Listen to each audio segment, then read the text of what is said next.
So today we're going to take a look at how Cyberpunk 2077's final game runs, how well is the game optimized, is the game good, and all the kind of stuff has just been answered by the guys who are currently playing the game. Now a guy named Scarpo187 on Reddit has actually posted something very interesting regarding how Cyberpunk 2077 currently runs and what is the status of the Day Zero patch. And it seems like CD Projekt Red have just released a brand new Day Zero patch, which is 43.51 gigabytes according to this user here. Now this is what Scarpo said on his Reddit post, saying that Day Zero patch is now out and it's 43.51 gigabytes. I'm downloading it right now. I'll update it when it's done.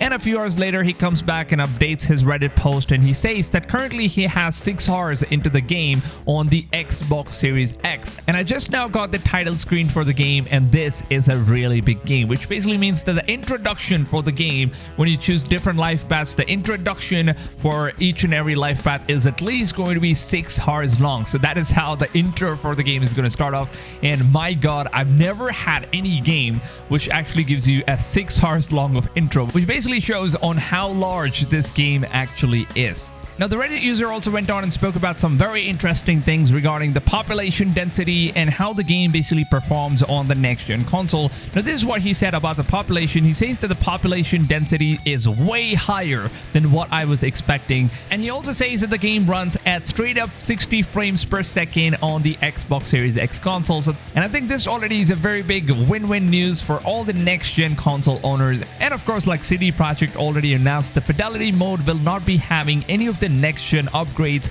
which means that the game is not going to be having any of those next-gen ray tracing technology as well as the visuals on the next-gen consoles. But the good thing to take from this is that at least CD Projekt Red kind of enabled that 60 frames per second for the next-gen consoles, which I think is what a lot of people actually care about more than visuals. They want to just experience this game as smooth as possible.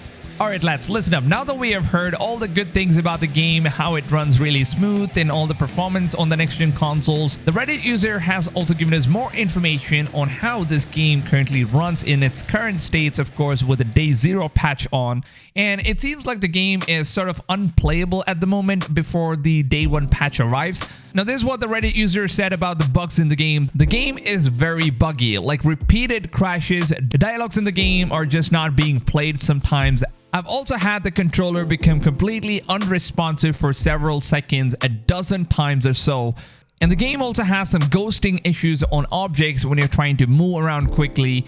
The animation is not working properly. The screen is flickering a lot. Vehicles and NPCs spawning and despawning out of the thin air. And tons of repeating NPCs, like 3 identical NPCs standing right next to each other.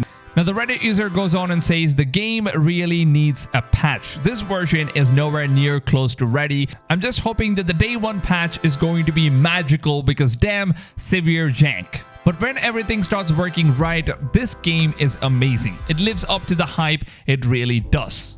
Now lads, let's come to a conclusion. Now, looking at all these impressions coming from a Reddit user who is currently playing the game with the Day Zero patch, I would personally say that there's absolutely nothing that you guys should really worry about the game being buggy or glitchy or game-breaking experience, because of course these guys are experiencing the game before the Day 1 patch arrives, which only arrives on the release date of the game. And some data miners have also revealed that the Day 1 patch download size is going to be 56 gigabytes in size. And the base game's download size is 71 gigabytes on both the next-gen consoles as well as on the PC version. And you're also going to need to download an additional of 56 gigabytes of Day 1 patch. Now, keep in mind that if you guys are playing Cyberpunk with the Day Zero patch, if you are one of those guys who actually got the game early, and if you're trying to play the game right now, and if you have already downloaded the Day Zero patch, which is 43.5 gigabytes, then you will most probably only have to download an additional 13 gigabytes of a patch, which will be the Day 1 patch, because you already have the Day Zero and you're just going to get an update over that. But for those guys who are getting the game on Day 1, the launch date, then you will basically have to download both the Day Zero patch and the Day 1 patch combined together.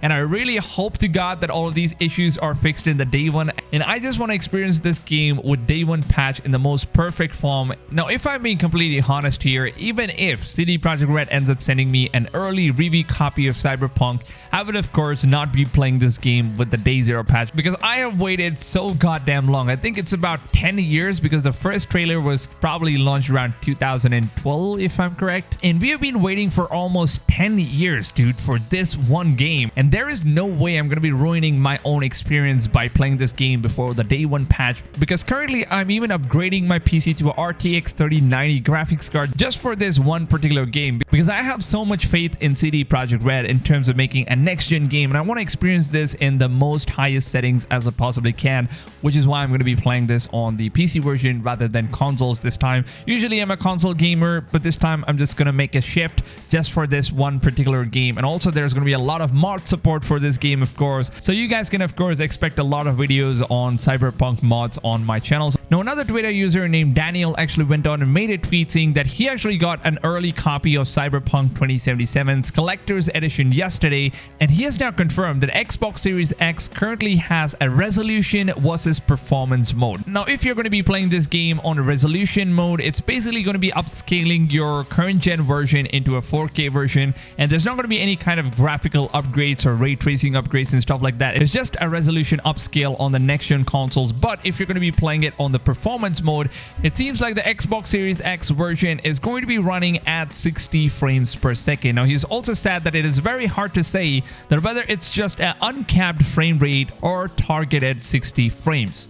So now you guys kind of have an idea of how Cyberpunk 2077 is going to be running on the next gen consoles. And also, if you guys did go on and enjoy this video or found this video useful, then you can always help support me by dropping a like on this video, because your support is very much appreciated. It does actually help my videos more than you think. And also, let me know in the comments on which character are you guys going to be playing as. Will you be playing as the male V, or are you guys going to be choosing the female V body? Because if I'm being honest, I'm very confused on if I should pick a male V or the female V, because both of these characters look absolutely incredible. So I would love to know what you guys are going to be picking on your first playthrough, so let me know in the comments down below. With that being said, I hope you guys have a blast every day, and I'll see you guys on tomorrow's video. Until then, take it easy, fams, and goodbye.